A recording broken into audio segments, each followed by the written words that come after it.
Halo semuanya, selamat datang di channel Hadinata Academy. Di video kali ini saya akan bahas mengenai 14 rumus wajib untuk tes admin ya. Nah, rumus-rumus ini pasti ketika kalian melamar kerja atau pada saat seleksi kerja pasti akan muncul 14 rumus ini. Nah, kenapa 14 rumus ini bakal muncul?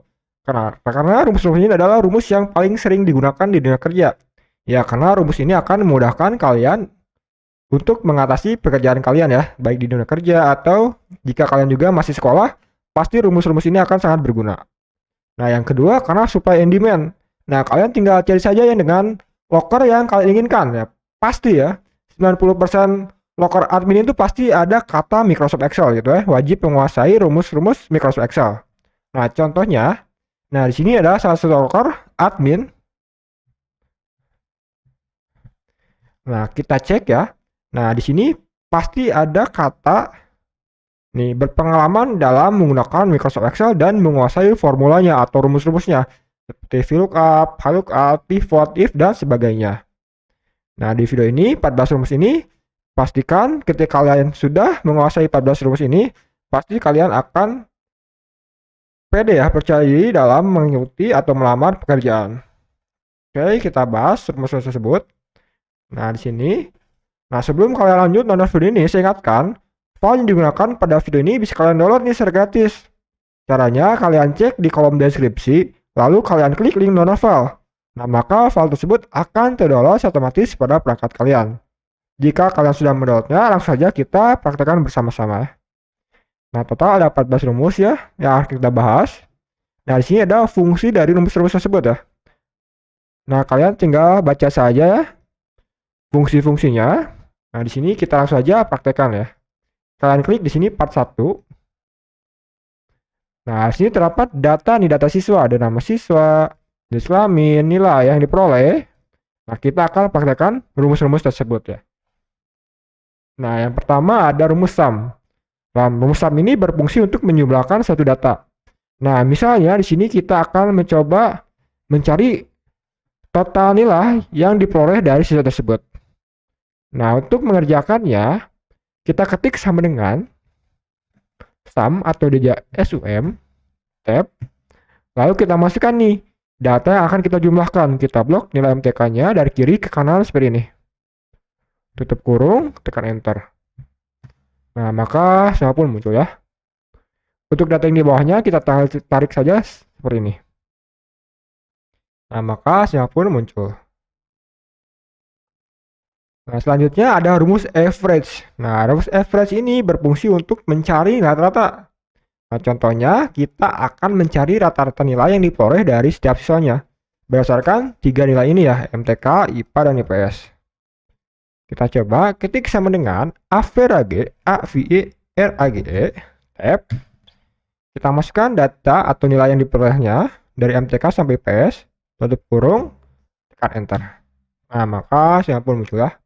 Tarik ke bawah.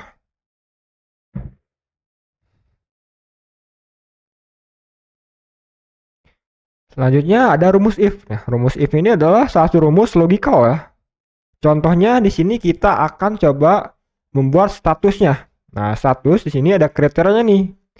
Nilai 75 rata-rata 75 sampai 100 maka dinyatakan lulus. Jika di bawah 75 dinyatakan tidak lulus. Nah, untuk mengisinya kita bisa gunakan rumus if. Ketik sama dengan if tab jika, nah kita masukkan logical testnya. Jika nilai rata-ratanya lebih besar atau sama dengan 75. Nah, kalau 75 atau lebih besar dari 75 maka dinyatakan lulus ya. Titik koma, tanda kutip, ketik lulus. Tanda kutip, titik koma. Nah, value if false jika sebaliknya dari logikal yang pertama. Berarti kurang dari 75, tanda kutip, hasilnya tidak lulus. Tanda kutip, tutup kurung. Tekan enter. Siapapun muncul ya, tarik ke bawah. Nah, kita cek. Di sini lulus karena lebih dari 75. Nah, di sini tidak lulus nih karena dia di bawah 75 ya. Maka siswa tersebut tidak lulus. Oke. Selanjutnya ada rumus kaunta. Nah, Untuk prakteknya, di sini kita akan coba mengetahui banyaknya siswa di kelas. Nah, konta ini berfungsi untuk menghitung jumlah sel yang berisikan data gitu ya. Ketik sama dengan konta tab. Nah, kita masukkan nama siswanya dari awal sampai akhir seperti ini. Tutup kurung, tekan enter. Nah, maka hasilnya pun muncul ya. Ada 9 siswa nih. 1, 2, 3, 4, 5, 6, 7, 8, 9. Nah, maka benar ya. Nah, selanjutnya ada rumus max. Rumus max ini berfungsi untuk menghitung nilai atau data yang paling tinggi. Nah, contohnya di sini kita akan coba mengetahui nilai rata-rata tertinggi yang diperoleh dari seluruh siswa gitu ya. Sama dengan max tab, kita blok data rata-rata nilai, tutup kurung, tekan enter. Nah, hasilnya pun muncul ya. Rata-rata yang paling tinggi adalah 88,7. Nah, benar ya, 88,7. Nah, selanjutnya ada rumus min. Rumus min ini berfungsi untuk menghitung atau mengetahui nilai paling rendah dari suatu data. Nah, contohnya di sini kita akan coba mengetahui nilai rata-rata terendah yang diperoleh dari siswanya. Sama dengan min tab, kita blok atau masukkan data rata-rata nilai, tutup kurung, tekan enter. Nah, maka hasilnya pun muncul ya. Nilai rata-rata terendah yang dimiliki siswa ada 47 ya. Nah, selanjutnya ada rumus COUNTIF. Nah, rumus COUNTIF ini kita bisa menghitung suatu data berdasarkan satu kriteria. Nah, misalnya di sini kita akan coba menghitung banyaknya siswa laki-laki. Maka kriterianya adalah laki-laki, ada satu ya. Nah, kita praktekkan sama dengan COUNTIF tab rank data. Nah, kita akan menghitung siswa laki-laki. Maka data siswa ini atau data jenis kelaminnya kita blok, titik koma. Nah, lalu kita mengisi kriteria. Nah, kriterianya adalah laki-laki. Maka kita ketik tanda kutip, ketik laki, spasi, strip, spasi, laki. Tanda kutip, tutup kurung. Tekan enter. Nah, siswa laki-lakinya hanya 2 ya. 1, 2. Maka benar ya, siswa laki-lakinya hanya 2. Nah, selanjutnya ada rumus COUNTIF. Nah, rumus COUNTIF ada S-nya di akhir. Nah, rumus ini berfungsi untuk menghitung suatu data berdasarkan 2 kriteria atau lebih. Kalau tadi COUNTIF hanya 1 kriteria, kalau COUNTIF ini bisa 2 kriteria. Nah, kriterianya adalah siswa perempuan yang lulus. Nah, berarti perempuan dan lulus gitu ya, adalah 2 kriteria. Nah, kita praktekkan sama dengan COUNTIF tab. Kriteria yang pertama adalah siswa perempuan, maka data dari jenis kelaminnya kita blok, titik koma, kriterianya adalah tanda kutip, ketik perempuan, tanda kutip, titik koma. Nah, kriteria yang kedua adalah keterangan lulus, maka kita blok data statusnya, titik koma. Nah, kriteria yang kedua adalah lulus, tanda kutip, ketik lulus, tanda kutip, tutup kurung, tekan enter. Nah, maka siapa pun muncul ya. Siswa perempuan yang lulus adalah 3 orang. Perempuan sudah lulus, lulus. Nah, berarti hanya 3 siswa ya, 3 siswi gitu ya. Nah, untuk part 1 sudah kita selesaikan. Selanjutnya kita pindah ke part 2. Kita klik di sini sheet yang part 2. Nah, selanjutnya di sini ada rumus text join. Nah, rumus text join ini berfungsi untuk menggabungkan suatu sel dengan sel yang lainnya gitu ya. Nah, contohnya di sini ada 3 sel yang terpisah, jenis sekolah, nama sekolah, dan keterangan. Nah, kita akan menggabungkan 3 sel ini menjadi satu sel gitu ya. Klik sama dengan text join, TEXT JOIN. Yang pertama kita mengisi delimiter. Nah, delimiter adalah pemisah dari setiap selnya jika digabungkan. Nah, kita akan pisahkan sel tersebut menggunakan spasi. Kita ketik tanda kutip, spasi, tanda kutip, titik koma. Lalu kita ignore empty. Nah, jika selnya kosong ya kita biarkan ya, atau kita hindarkan, pilih yang true saja, titik koma. Nah, kita masukkan sel-sel yang akan kita gabungkan gitu ya. Nah, kita klik yang pertama SDN, titik koma, lalu satu ini, titik koma, lalu teks yang ketiga, tutup kurung, tekan enter. Nah, maka hasilnya pun muncul ya. Datanya akan tergabung seperti ini. Kalau tadi terpisah-pisah SDN 1 Jakarta, nah maka dia sudah tergabung menjadi satu sel seperti ini ya, SDN 1 Jakarta. Nah, maka yang data sel di bawahnya juga akan berubah otomatis gitu ya. Selanjutnya ada rumus untuk merapikan suatu data gitu ya, merapikan satu data. Misalnya di sini ada data atau kata yang berantakan nih. SDN Jakarta, SDN 1 Jakarta. Tapi hurufnya acak nih, ada yang kapital, kecil, kapital gitu ya, acak. Datanya tidak rapih. Nah, yang pertama ada rumus lower. Nah, rumus lower ini akan mengubah data tersebut menjadi huruf kecil semua. Ketik sama dengan lower, tab, kita masukkan teksnya, tutup kurung, tekan enter. Nah, dia akan berubah ya menjadi huruf kecil seperti ini. Selanjutnya ada rumus upper. Nah, rumus upper ini berfungsi untuk mengubah hurufnya menjadi huruf besar semua.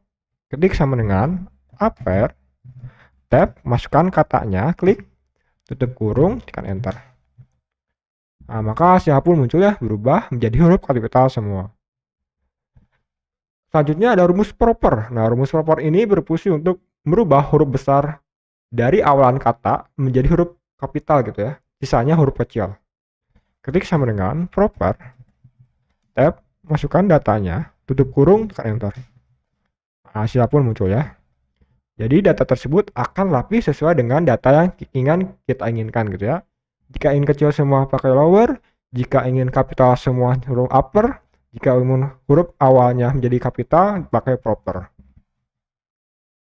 Oke, part 2 sudah terisi. Selanjutnya kita klik part 3. Nah, di sini ada rumus VLOOKUP dan HLOOKUP. Nah, di sini ada suatu data nih, data yang masih kosong nih. Ada nama customer, domisili, dan nama pengiriman. Lalu di sini ada dua data yang terisi, tanggal pemesanan dan nomor pemesanan. Nah, di sini kita lihat terdapat dua tabel referensi nih. Nah, yang tabel yang pertama, datanya tuh ada berbentuk vertikalnya. Artinya, headernya di atas, lalu datanya bergerak dari atas ke bawah seperti ini. Nah ini dia kan dinyatakan datanya berbentuk vertikal. Jadi untuk mengisinya, jika datanya tersebut terdapat data di vertikal, kita bisa gunakan VLOOKUP. Nah, di sini ada tabel referensi yang kedua, ada kota dan nama pengiriman. Nah, data ini berbentuk horizontal, artinya datanya bergerak dari kiri ke kanan seperti ini. Nah, ini bisa kita isi jika data tersebut terdapat pada tabel referensi ini, kita gunakan rumus HLOOKUP. Nah, kita coba. Yang pertama ada nama customer. Nah, nama customer ini terletak pada data di sini ya, data vertikal. Jadi untuk mengisinya kita bisa gunakan rumus VLOOKUP. Kita coba. Ketik sama dengan VLOOKUP, VLOOKUP, tab. Nah, yang pertama kita mengisi lookup value. Kita akan mencari data nama customer berdasarkan atau menggunakan di sini ada nomor pemesanan. Nah, di sini ada nomor pemesanan. Maka data yang sama berarti nama nomor pemesanan ya. Maka kita klik nomor pemesanan ini. Titik koma. Lalu kita mengisi table array. Artinya kita blok atau kita masukkan table yang berisikan lookup value dan data yang kita cari. Nah, di sini lookup value dan data yang kita cari. Kita blok saja semuanya seperti ini. Nah, jika sudah blok, kita tekan F4 pada keyboard. Nah, maka akan muncul simbol dolar seperti ini. Nah, ini berfungsi jika data yang di bawahnya masih kosong nih. Jadi untuk mengisi data yang di bawahnya, tabel arah-arah ini perlu dikunci, perlu di absolute ya, menggunakan F4 tadi. Lalu titik koma, lalu kita mengisi kolom index number, yaitu nomor kolom dari data yang kita cari, berdasarkan tabel arah yang sudah kita blok tadi. Nah, ini tabel yang sudah kita blok, nama customer ini terletak pada kolom nomor 2. Nah, artinya ini kolom nomor 1, 2, 3, 4. Nah, nomor kolom dari data yang kita cari adalah nama customer.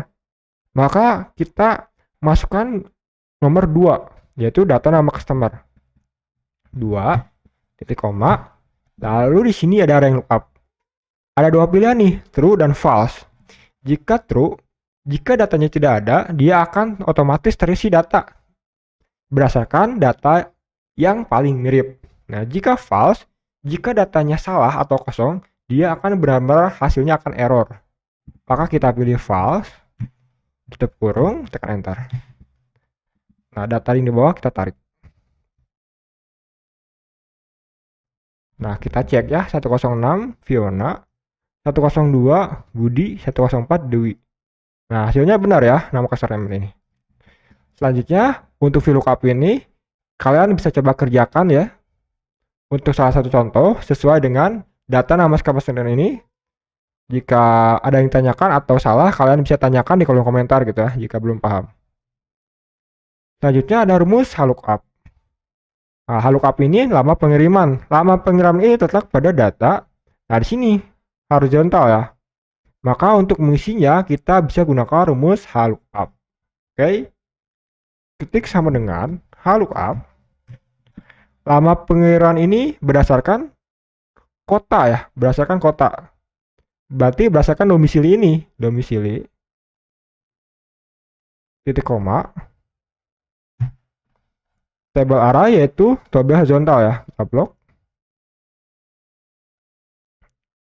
4 titik koma. Nah, di sini ada row index number. Kalau tadi vertikal ada kolom index number, kalau horizontal ada row index number, artinya baris nomor dari data yang kita cari. Ini ada dua baris, 1, 2, berarti data yang kita cari lama pengiriman ini terletak baris kedua, titik 2, titik koma, pilih file, tutup kurung, tekan enter. Nah, hasilnya error karena ya error ya, domisilinya masih kosong. Jika kita isi, kita blok, copy, kita paste, ubah jadi 4, tarik ke bawah, tarik ke bawah. Nah, maka hasilnya pun muncul ya. Nah, di sini kenapa error? Ya karena tadi Surabaya yang tidak ada ya. Di sini ada Surabaya tapi di lama pengiriman tidak ada, maka hasilnya error. Jika kita gunakan rumus VLOOKUP dan false. Jika misalnya false-nya diubah menjadi true. Nah, dia akan terisi Surabaya 3 hari walaupun datanya tidak ada. Kenapa 3 hari? Karena yang paling mendekati gitu ya, 3 hari gitu.